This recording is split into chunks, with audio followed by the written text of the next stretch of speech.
From the very start, Albina understood the language of edges. The sharper the shard, the harsher the line, the more intense the damage. A sliver of porcelain cut like glass, a deep gash that snagged on the lip, a rim nicked and dented just so. Edges spoke to her in a vocabulary of force and fracture. They sang to her of careless throws and sudden falls, of heated tempers and slammed doors. Their harsh tailies matched her own. But when Haruki offered her an apprenticeship, she saw not just shards and scars, but potential. Potential for calm. Potential for grace. Potential for peace. Each piece she touched became a landscape of learning.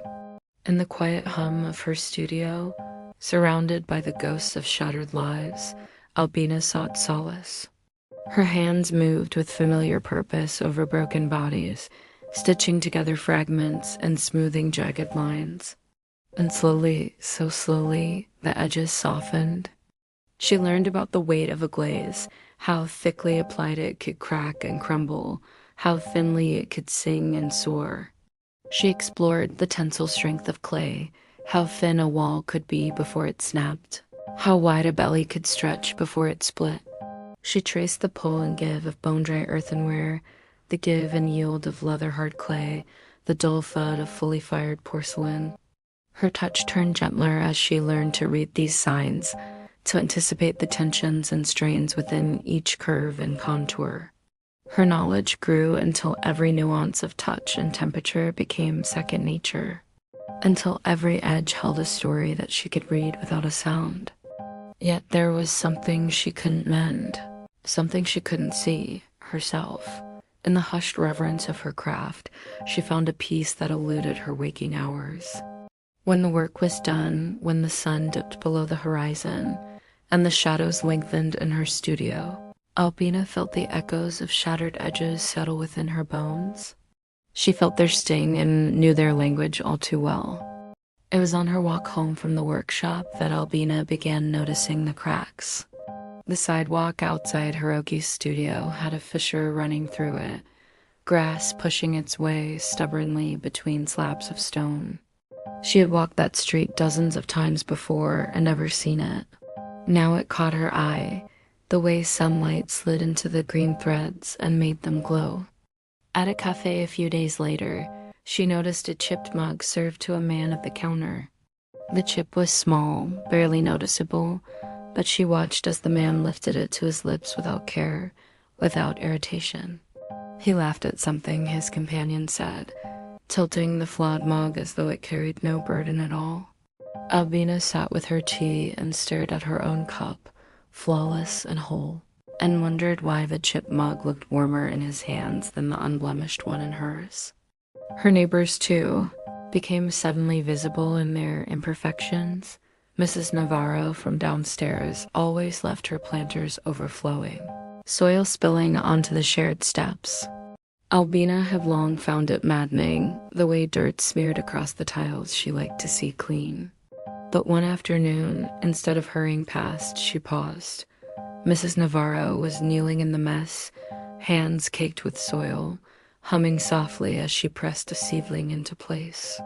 Her joy was evident, her face glowing as if the mess itself fed her. Albina surprised herself by kneeling beside her, brushing soil into the pot instead of sweeping it away. Mrs. Navarro looked startled at first, then smiled. "Thank you, dear. These things have a mind of their own." Albina felt something loosen in her chest at those words, a mind of their own. For so long, she had fought to keep everything within the walls of her own will. To allow something else its own way was new and strangely freeing. Even family interactions shifted. Her younger brother called one evening, as he often did, full of chaotic stories and half-finished plans. Normally, she would cut him short, steering the conversation into order, trying to fix his scattered life with neat solutions. But this time, she let him ramble. She listened to the breaks in his voice, the way he covered insecurities with jokes. Instead of correcting, she said, "That sounds hard." Silence followed, then a quiet, "Yeah, it is." It was the closest he had come to honesty with her in years. Albina hung up the phone and stared at the cracks in her own reflection on the darkened screen. The lessons of lacquer and gold were seeping beyond her fingertips. She was no longer only mending pottery. She was beginning to see the beauty in fractured sidewalks, chipped mugs, messy planters, and imperfect people. The world she had once rejected as broken was now whispering back to her, showing her that perhaps the cracks were where the light entered. And for the first time, Albina wondered if her own sharp edges could soften, not by erasing them, but by tracing them with patience, by letting them glow. It was a hesitant start, these tentative touches. At first, the world's imperfections pricked at her, its brokenness jarred her. But day by day, as she tended to her garden, she found a rhythm. She learned to let the weeds find purchase between the paving stones, to let the leaves pile against the shed.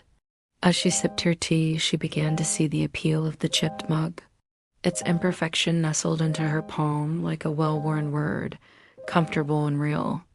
When Mrs. Navarro's seedling sprouted, reaching eagerly towards the light, Albina felt a kinship. She saw the stubborn strength in the way they forced their way through concrete and earth. The edges of her neighbors' lives, once jarring to her ordered world, now revealed a vibrancy she hadn't known she craved. She savored their stories, finding comfort in the shared messiness of existence. In time, the sidewalk with its fissure became her favorite route home. The chipped mug on the cafe counter beckoned with its quiet confidence. The overflowing planters sang with life. And even her brother's hesitant confessions became a bridge across the silences that had stretched between them. Then one day, a new piece came to her, drawn to her by some unseen force.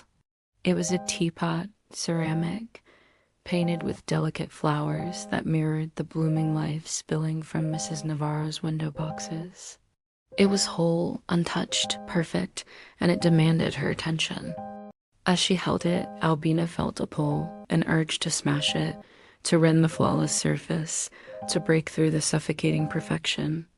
She stared at the placid face of the painted flowers, saw no beauty in their placidity.